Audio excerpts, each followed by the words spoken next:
We proudly welcome artist Samantha Sherry as our sponsor on the How to Love Lit podcast.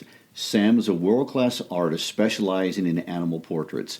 We invite you to check out her work at samanthasherry.com. Tell her Christian Gary sent you. Again, samanthasherry.com.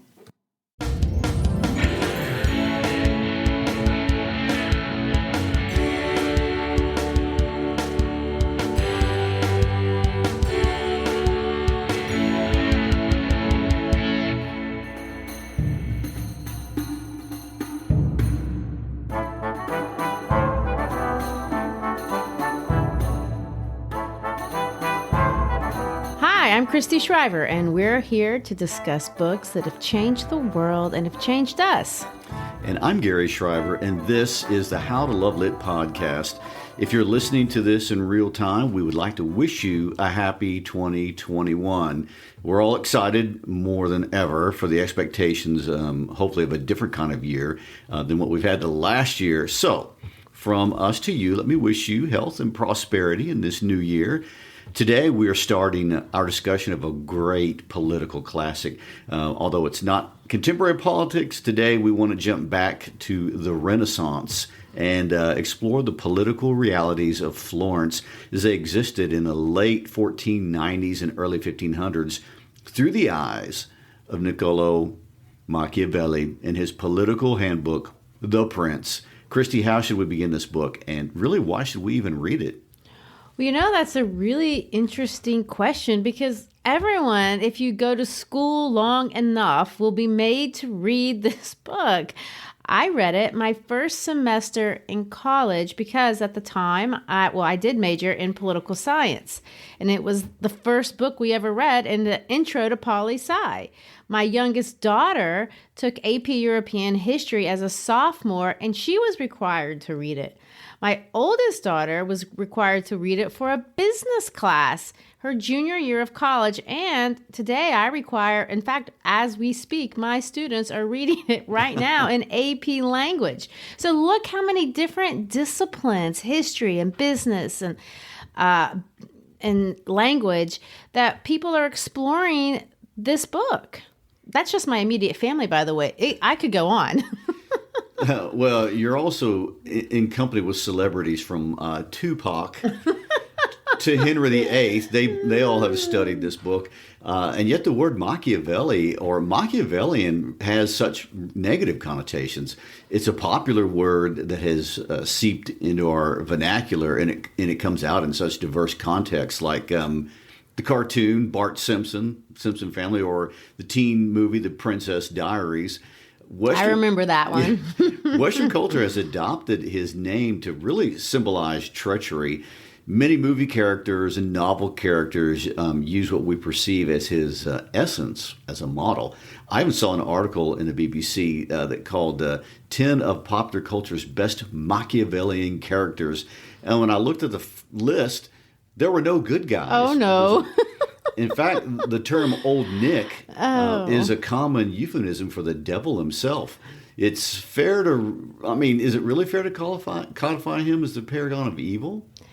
Well, I don't feel that way about him. I like him. And if you go to our website, and you can see that I've had my picture taken with him.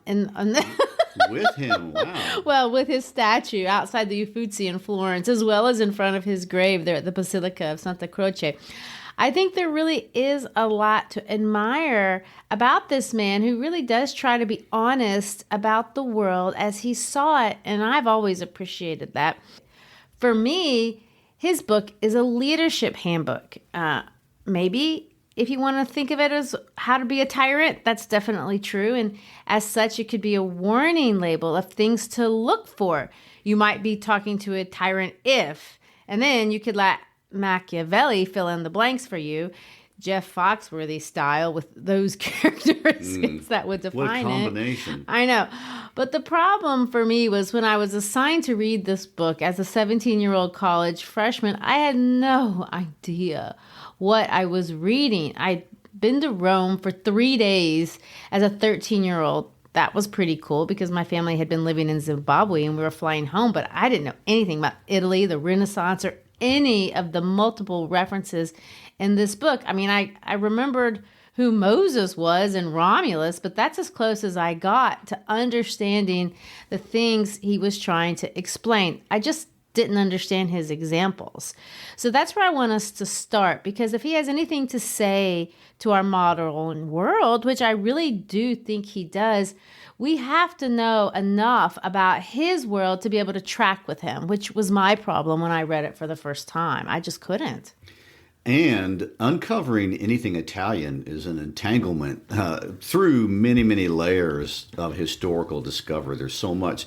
If you take a tour of Italy in any major city, but let's use Rome as an example, the absolute first thing the tour guide will tell you is that the land tells thousands of stories the deeper that you dig. If you go to the middle of old Rome, you can stand on the steps of the Victor Emmanuel Monument, which is this huge and beautiful monument built in 1911. And you can turn to your right and see almost the entirety of the Roman Forum and the Colosseum. And then to your left, you see the top of St. Peter's Cathedral at the Vatican. And there's 2,000 years of culture visible above ground. And of course, as you look around, there are endless excavations of archaeologists and historians going underground to unearth even more secrets of the past. And I'm sure there are other places with such visible reminders of the expansive nature of the history of man, but not many that are so visibly obvious. Well, that's absolutely true. And I think that's part of what is so charming about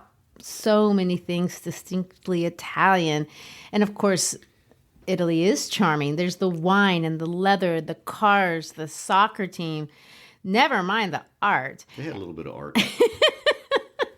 And in some sense, Niccolo Machiavelli, although every bit a part of this heritage, doesn't seem to have had much interest at all in the beautiful parts of life that today we associate, or at least I'll speak for myself, I associate with Italy. He was such a serious dude. But before we get into him in particular, I do think it's nice to explain for just a minute a little bit about the geography of Italy. I know most of us understand it, but just to have it in our mind, we know that Italy looks like a boot. And if you didn't know that, we do have a PowerPoint on our website that we use with students that you can take a look at. And this is an oversimplification, but it's nice to have in your mind this mental image of Italy as you try to read the story. Now, you can start off with Sicily down in the bottom, and that's the land we think of here in America as being connected to the Godfathers, or at least the Godfather movie. And it's literally underneath the toe of the boot. Then you have Rome smack dab in the middle, and of course that's where the Vatican is. And then we have the north, and the north is the glamorous part. That's where we have all the fancy vineyards of Florence and Tuscany, the wine country. And then there's Venice, the city with all the canals. And then there's Milan with all the fashion models. And then there's Pisa, where you can see the Leaning Tower and get your picture trying to hold it up. And of course, there's Verona that we've already talked about with Juliet and her balcony. And, all of these places pretty much are referenced in The Prince, except at that time, and this was something I didn't understand for a long time either, Italy wasn't a country. It wasn't unified. They were all little bitty countries, if you want to think of it that way. And the aggressive drama referenced in the book has to do with the back and forth of each of these little empires. So Gary, tell us about the Italian Renaissance. I know Renaissance is much bigger than that, but let's confine our discussion to the Italian version. So how much time do we have? I know, like 5 minutes. Oh, well, okay. Well, we can't afford to spend too much time there, Ray, but we do want to give one little background. I want to point out one little side note. At this current time in world history, you see the monarchies of Europe developing and centralizing government, but Italy is very different. They had this separate city-state, and that was their foundation. And what we need to really understand is how Machiavelli is really very much a product of the Italian Renaissance, even if he didn't have an interest in art like we most usually associate with the Italian Renaissance. It is one of those times in history of Italy anyway where there was this paradigm shift in how people were looking at the world. Major historical movements like this have happened all over the world for various reasons.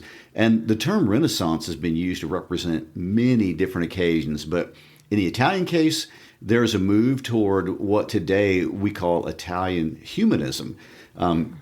Italians were thinking more individualistically. They were trying to go back to their own cultural roots, to their classical roots. They were interested in the Romans, like we think of with Julius Caesar and the sculptures of the Roman Empire, but more importantly, at least for Machiavelli, they were interested in the Greeks, how they were organizing the world, organizing themselves. And Machiavelli spent a lot of time in the later years of his life really trying to sort all of this out. There is this famous quote by Machiavelli where he says, and this is later in life when he's in exile and he's in his writing phase, but he says this: "When evening comes, I return home, go into my study. On the threshold, I strip off my muddy, sweaty workday clothes and put on the robes of court and palace. And in this graver dress, I enter the antique courts of the ancients and am welcomed by them. And there I taste the food that alone is mine and for which I was born. And there I make bold to speak to them and ask the motives of their actions. And they, in their humanity, reply to me. And for the space of 4 hours, I forget the world, remember no vexation, fear poverty no more, tremble no more at death. I pass indeed into their world."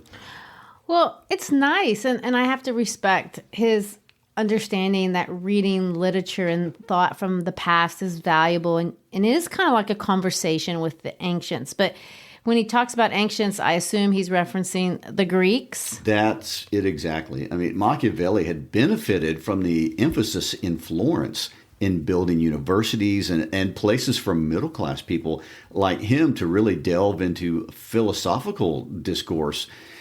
Florence had the first library, at least in the Western world, and he had access not just to a personal collection of books, but works the Medici family had collected. That was the works of Aristotle and Plato, things that had been translated into Latin from Greek. And Machiavelli was very well versed in Latin. He had received a classical education, and all the most educated people had, and he was highly educated, although not a person of noble birth because his father had been a lawyer. But it's interesting to understand that history is the story of the people who took the most time and energy to keep good records. And the Florentines were good at documenting. Today, lots of what we know about the Italian Renaissance has much to do with Florence. Yes, because they were patrons of the arts and all that, but mostly because Florence is one of the late medieval Europe's most well-documented cities. Machiavelli is a part of that. He wrote things down. Well, of course, most of us are familiar with the big names, like the Ninja Turtle names. I was getting ready to say this sounds like the Ninja Turtles. I know. Michelangelo, Leonardo da Vinci, but then there's Botticelli, and of course Brunelleschi, who is famous for building the famous dome that reminds you that you're in Florence when you see it. And of course, the famous Medici family that not only made Florence one of the wealthiest cities in Italy and paid for a lot of the art, but they eventually influenced all of Italy and were to have 4 members of their family serve as popes, not to mention my favorite, Catherine de' Medici. She comes along later, but she lived in France. And okay, I got that from Netflix, the show Reign. And she, by the way, is the most Machiavellian character on that show. But it's a name reference. Indeed, but interestingly enough, Machiavelli was surrounded by all these beautiful things that the world has been celebrating for hundreds of years, but he had no interest in that part of it. Machiavelli was interested in who was controlling what, how they got their power, and what made them lose it. Italy's greatest strength at this time was the vigorously independent city-states, Venice and Milan, the Papal State, Naples, and Florence. There were alliances and rivalries and wars, and among these, Florence distinguished itself. Florence was a republic and had been for hundreds of years, which is something very unusual. And the people there were extremely proud of this. All the other city-states, except for Venice, were led by families, but not Florence, although by Machiavelli's time, they were only republic in name only, and the Medicis, the corporate people, were running the show. Inevitable. they experienced what Machiavelli calls liberté. They had liberty and freedom from rulers controlling them. They had agency. In Florence, property holding males could participate in government. But as in all things human, conspiracies and corruption erupted, most infamously the Pazzi conspiracy that tried to murder Lorenzo Medici and did murder his brother. But there were other incidences too. Machiavelli not only witnessed these, but he was a victim of this kind of instability. He witnessed how fickle loyalties could be. He would have seen public executions. He himself was tortured when his name was found on a list of names in a conspirator's pocket and accused of trying to overthrow the Medicis. And Machiavelli was accused of being involved in the coup. And although I'm not sure that wasn't fake news. Who would know?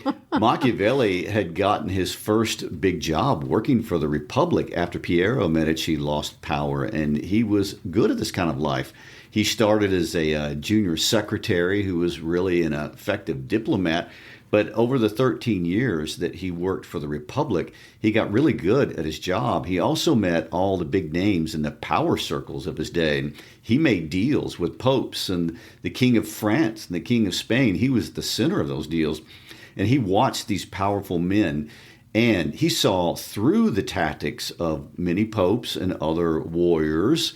He paid attention to what they said in private versus what they said in public, and he watched how they used religion, something that was so important in medieval Europe, how that was used to manipulate people. He watched how they used violence and fear and deceit and all the things you weren't ever supposed to do or even mention.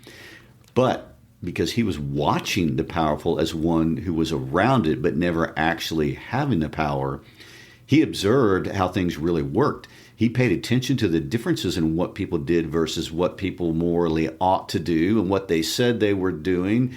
And these are the experiences that created the mindset that we're going to see in The Prince. He is unendingly pragmatic about observing human behavior. He's a psychological researcher in the field of studying power in this time period. Well, he pretty much tells the reader, a lot of this in the preface, and he says he's trying to set up a handbook for a new ruler, and he sets the scene as he describes it to actually be the exact scene or the stage that the new Lorenzo was walking into as he returned to lead Florence as a new prince. He had little experience and no established trust, and this is his instruction manual, a manual to show somebody new how they could effectively lead like a veteran who did have experience as well as an established reputation. Yes. This book is basically a job application to try to get a position in the Medici regime, something others who had worked for the Republic had been able to successfully do, but not him. He's trying to say, you need me. Machiavelli is a hustler, and he wants to show the Medicis what he can do for them. Yes, and I really love how open he is about this. He says that many people, to win the favor of the prince, give elaborate gifts. And he only had one thing to offer, but it was an elaborate gift. And it was his, and I quote, knowledge of the actions of great men, which I have learned by long experience in modern affairs and a continuous study of ancient matters, which I have thought through with great effort and subjected to great scrutiny. And I believe he was doing exactly this. One of the reasons is this book is written in Italian. Now, you think, duh, he's in Italy, but people weren't doing that. The things that were to last and were to be gone across Europe were written in Latin. This book wasn't written for posterity or for theories. It was written as a practical handbook. And he never published it. It wasn't published until after he died. Although he did circulate it among the leadership in his world, it's extremely straightforward to the point that it almost feels conversational. It's not a political science theory book.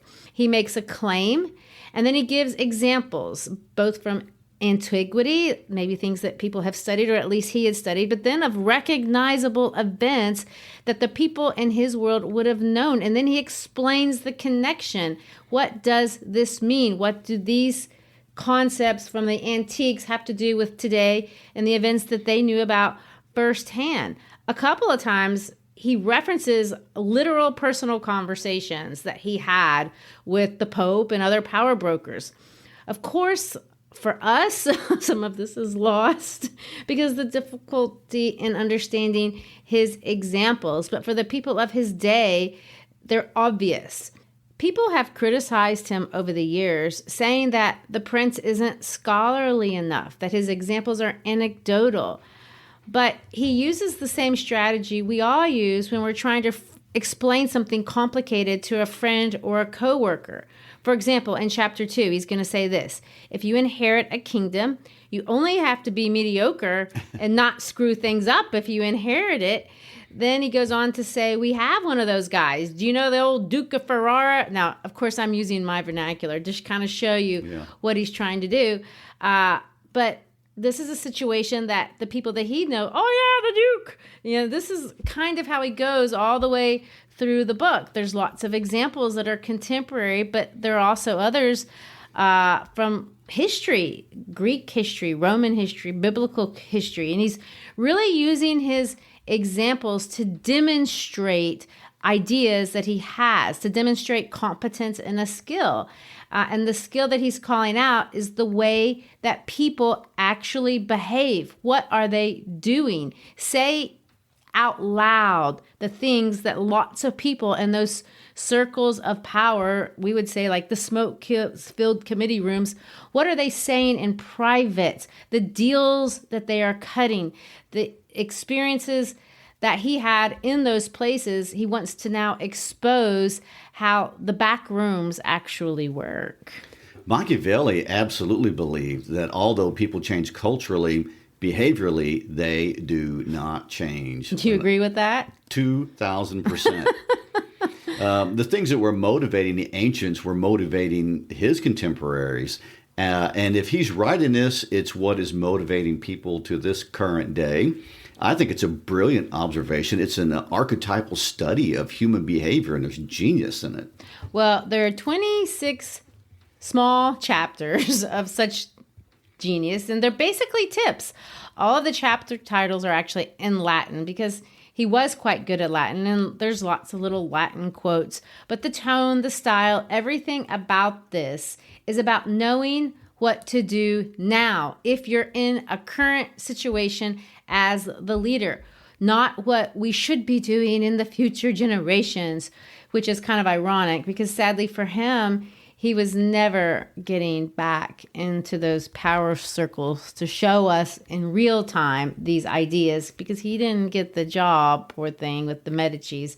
In fact, by the time he died, most people did not know him for his political genius at all, but for perhaps some of the raunchy sex comedies he'd been writing to try to finance his life in those later days. Poor guy, he'd been reduced. Yeah, so that's likely not his proudest moment. Oh, poor thing.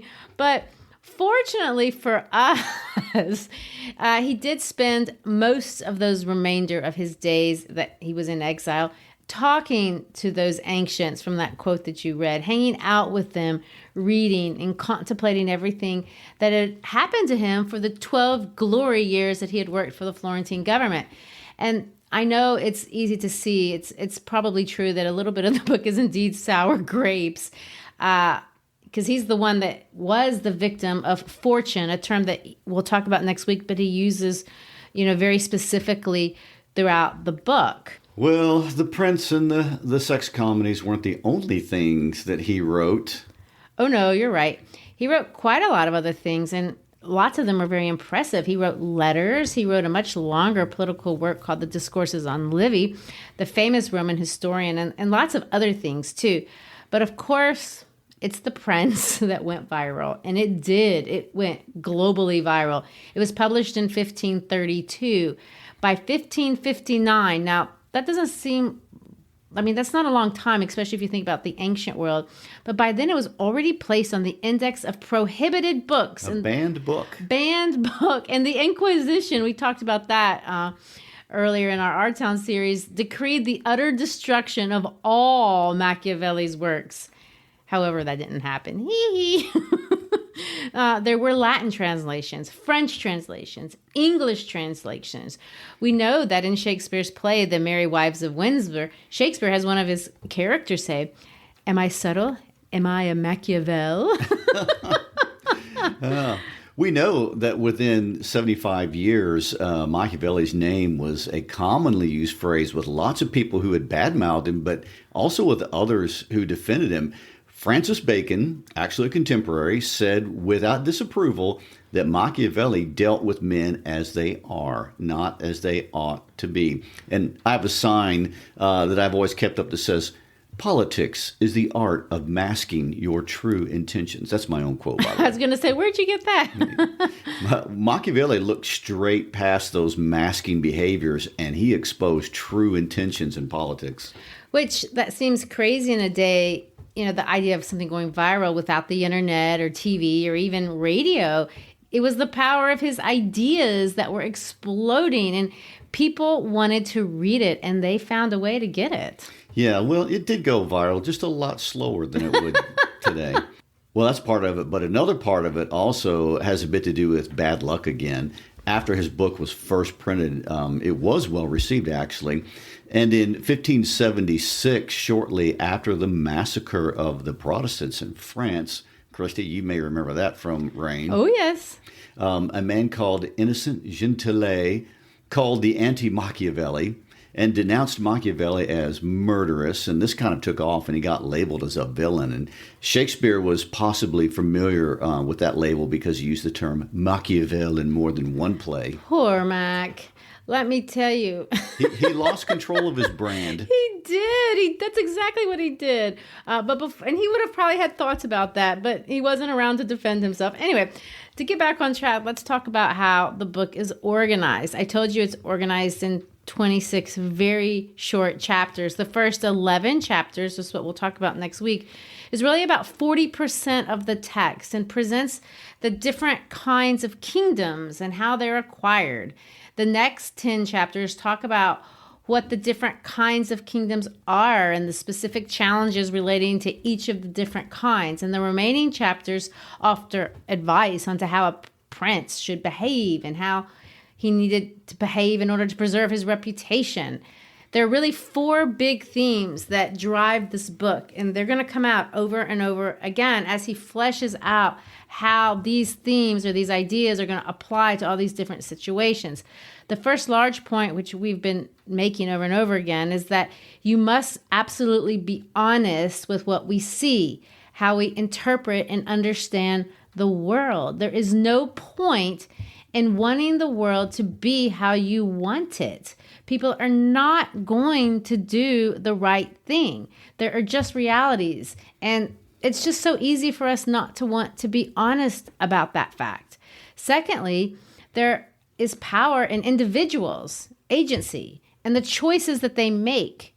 Even if fortune or fate exists, and he's going to assume that it does, and he will define it, sometimes they can't be controlled, but there's things that you can do. There is power in the individual. There is virtue, and he's going to define virtue. I found this interesting. We'll talk about it next week as kind of courage or the stereotypical manliness, if you want to think of it that way, even though that word might not resonate very well anymore. But he explains that there are realities that are different in the exercise of power. And if your goal is to preserve the state, and by state he means the state that you're in charge of, but also your state of leadership in it, if you want to simplify it down to that, there's things that you should do.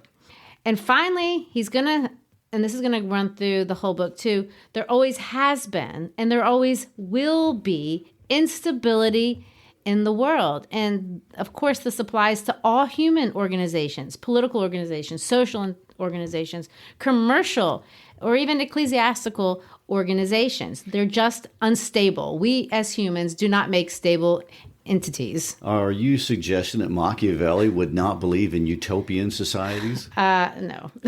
He is the anti-utopian. He is. I love the quote, this quote, The way one ought to live is so far from how one does live that anyone who leaves behind what one does for what one ought to do comes to understand his own ruin rather than his preservation. And of course, by ruin, he means loss of power. Yes, and I totally understand what he means by this. But so many of us would rather just not think in those terms because we're good people. And in fact, even in Machiavelli's day, almost all of the leadership books were writing and working off the premise that man is fundamentally good and a good leader is somebody who is morally good. But Machiavelli just doesn't see the world working out that way in real time. I know a young man, actually he's not young anymore, but when I knew him he was, and he was a great guy actually. At the time he was about 23 years old, and he had moved to Brazil to do missionary work. He was very idealistic and very good-hearted. He had left his home country to serve the downtrodden of Ceará, Brazil, where we lived at the time. Well, this young man lived next to an empty lot, just your average urban lot. And with every ounce of goodwill, he put up a basketball goal there, which was great, but I'll never forget it. He had been there about a week, and he bought a basketball, and he took it to the park, and he wrote a note, and he taped it to the pole, and he left the basketball right under the pole. And he said this, although I paraphrase because I can't remember the exact wording anymore, but he said something like this: "I'm leaving this basketball here for anyone to play with, so we can all enjoy the park. Please play all you want, but leave the ball here for the next person." Gary, from what you know about human behavior, what do you think happened?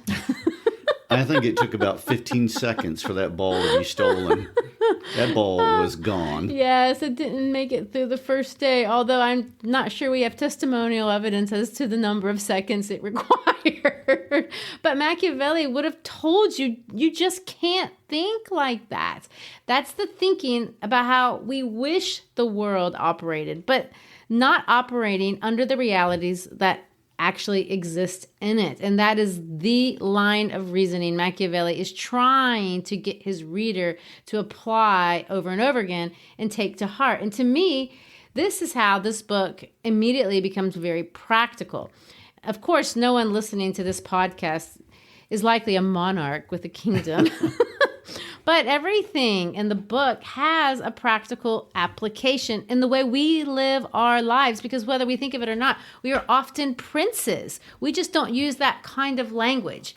If you read the first sentence in chapter 1, let me read it and then I'll explain what I mean. It says this: "All states and dominions which hold and have held sway over mankind are either republics or monarchies." Well, he says this: all states and dominions are either republics or monarchies. So that's archaic language. We don't have that kind of stuff anymore. But what does it mean? It means that leaders are either selected from the bottom up, from the group, or they're chosen from the top down. In chapter 2, he's going to say this book is not about republics. So he's throwing all that out because he's saying that's not your situation. But then he goes on to subdivide the second category, this monarchy category, into hereditary monarchs. And he's going to explain what that is. And that's when we can see a little bit about how we could apply it. Because one of those leaders, he's going to say, if you inherit the monarchy, you're heir to the throne, and you're operating under different rules from somebody who is a new monarch or newly founded monarch. So make this practical. What would a newly founded monarch look like today? Right. And that's where I say switch out the word monarch and put in leader. It's leadership that comes from the outside as opposed as leadership that has been developed from the inside. I'll give you a real practical example. Okay, last year, the vice principal of my school left. Now, I teach at the largest high school in the state of Tennessee, and that makes for us, this is a very important position. The person who is the vice principal basically oversees everything. Well, our vice principal left, and he was really good at his job, and he was beloved. And so there was panic. Who was going to replace him?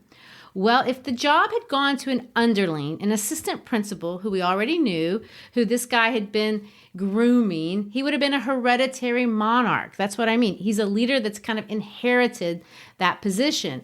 If that were the case, we would have known the guy. We would have known what to expect. We would assume that he would keep the status quo, all the alliances that had been formed. And yes, high schools have alliances.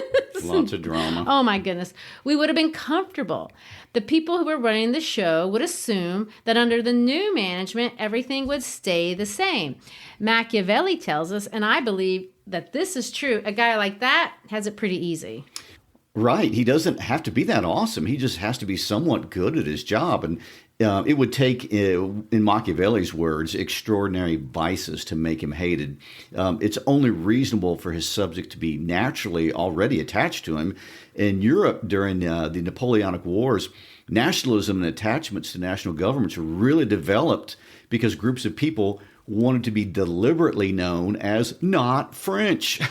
That was their main motivation for identifying as a group. But that's not what happened to us. We got a new prince, just like Florence did. And according to Machiavelli, being a new prince is tricky for reasons that are fairly obvious if you think about it that way. Machiavelli warns that someone like this will find enemies in the people who were benefiting from the previous system. He lays all this out and he proceeds to give advice on things that most certainly will bring you to ruin. And then he's going to give you advice about things that, he doesn't ever guarantee success, but he says these are things that could actually help your leadership go over a point that he's going to make. You don't have to be loved necessarily, but you do have to be feared or respected, if you want to kind of look at those words as the same. But you have to avoid being hated. Always good. So in Machiavelli terms, let me give you an example from the business world of what a new prince would look like. A few years ago, my brother, who is a businessman, took a job as a fairly high-level manager at a generator manufacturing company here in town. But he came into this company as an outsider from a different company completely. No one at the company knew him from the man off the street. So when he came in, he was up against all the problems that Machiavelli is going to outline here in the beginning of the book. All the people who were benefiting from the previous way the business was being run were at risk. The problem was that the upper management was unhappy with how things were being run. The previous management had run the company basically into the ground, and the company was struggling and it needed a new monarch. So they brought one in, Machiavelli style. Dear Tim, my brother, well, I don't know if my brother's ever read The Prince. I haven't asked him. But the first thing he did when he went there was actually one of the recommendations that Machiavelli advises in the 3rd chapter of his book. In chapter 3 of the book, he says that if a new monarch needs to colonize a new place, which was basically what was happening, the best thing he could do is to move there. Well, Tim, that's my brother's name, needed to colonize a new place. So instead of taking the corner office, the pretty office, and the headquarters building that was far away from the manufacturing plant, he found an old grubby office space smack dab in the middle of the plant, and he managed from there, from within. Machiavelli says, when you do this, you're able to avert disorder. And this was actually my brother's experience. It went well. Tim was able to do that. Machiavelli learned the same thing, and he's going to give examples from the Romans and from the Greeks and from the Macedonians. And Machiavelli is going to say that disorders are like fevers. They're hard to see at the beginning, but they're easy to cure if they're detected and treated. But if they go on too long, they're easy to see, but by that point, they're impossible to cure. So if you can understand what I'm saying, that's the way to read the book. Look for the parallels. How am I a prince? If I take out the word and put in leader, does that help me understand the tips that will make this book suddenly very practical? That's all well, except when he gets into the part about killing people and lying and pretending to be something that you're not, the other Machiavellian traits. Well, true. Especially in the second half of the book, it gets kind of interesting. But even that, today we don't kill people literally, but we cancel them and we kill them in the way that we kill in our modern world. So in one sense, we can read this book as a way to implement leadership principles for ourselves, as unsavory as some of these examples actually are. But if you want to be a tyrant, they do work. Proven. There's no doubt of that. But he goes farther than that. And I will say, this is the controversial part. He eventually goes far as to say, honestly, because people aren't honest, you have to be ready if you want to lead or win, if you want to see it that way, to not play by the rules. Because if you choose to play by the rules, there's certain games that you will lose, and power is one of those games. And this is something we see all the time in modern politics, or at least that's how it looks. Machiavelli is saying that your enemies are going to want you to play by the rules, but they're not going to. They're going to cheat. And assuming you play by the rules, they will always beat you. It's kind of like this. I'm going to insist, Gary, that you always follow the speed limit so that when I drive, I can always break the speed limit and I know I'll be able to get ahead. Machiavelli is going to say that's going to happen every time because that's how people operate. So you have to decide, are you going to be a person who follows all the rules, or are you going to make these decisions that may or may not be, well, they're morally relative is the term we use, but the idea is it's actually morally right to break the speed limit in order to compete with the people who are breaking the speed limit. And if I always take the moral high ground, I'll never win. It's a very controversial moral conundrum. Well, it absolutely is. And it's a real world political problem that's been around since the beginning. Jean-Jacques Rousseau read The Prince as kind of a critical expose of poor leadership, as a kind of warning to citizens that these are methods ambitious people use to manipulate you. And I know the more scandalous pieces of advice are later on in the book, and we'll get to them in the next couple of weeks. But for me, this is what makes the book interesting on so many levels. Is the book a handbook? Is it a satire? Is it an expose? I mean, it's been called all three of those things. And really, it seems the answer is yes, yes, and yes. True. And that's certainly how I enjoy reading it. In my little world as a classroom teacher, I absolutely benefit from keeping in mind that I need to be feared and not loved if I'm going to be effective in my little princedom and my little role. But I'm going to flip it. And as my role as a citizen of the United States, I've learned to be very, very skeptical of this parade of political leaders that every 4 years show up in church trying to appear religious, exactly like Machiavelli says they're bound to do. So what's the trick to enjoying the book? To me, you have to see yourself as both prince and citizen. And you have to take the principles and think about them. What does it mean really to be an honorable leader? Machiavelli will tell you that all princes should pursue and keep their state. In other words, they should keep their state of leadership, but they need to keep the state, like take care of the people that they're entitled to take care of.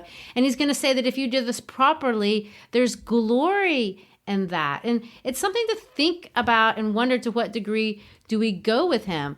And it's also something to think about when we look at the people in our world that are leading us, and we have to think, are we being duped by an inglorious prince? Always. Well, and one last compliment I want to give Machiavelli here as we wind things up. One of the great things about clinical psychology is that a good clinical psychologist does one thing. He knows that you come to see him or her with a presenting self and an authentic self. And it's his job or her job to get to the authentic self and not be sent off in different directions by the presenting self. That's in a microcosm what Machiavelli is doing right here. Don't look at the presenting self, look at the authentic self of what people will do. Well, and he's also saying be aware of your own presenting self. What are you portraying to the world, and be intentional. Of course, everybody who's been on Instagram is very well of this concept, but right. And that's a great point because especially in Florence and in the Republic and all the politics that were going on, there are people who had been so steeped in all the dishonesty and double play that they would have even lost sight they were even doing it anymore. So it becomes an altered reality. So all this to say, in summary, we are indeed, in a sense, princes of sorts. Yeah. Yes, inescapably. And as such, this book is important to read. It is. Well, thanks for listening and being with us today. We hope you enjoyed this introduction to a really great classic work that we're excited to be talking about for the next few weeks. Check us out on Instagram. Check us out on Facebook. Check us out on howtolovelitpodcast.com. Thanks for being a part of what we're doing. Happy New Year and peace out.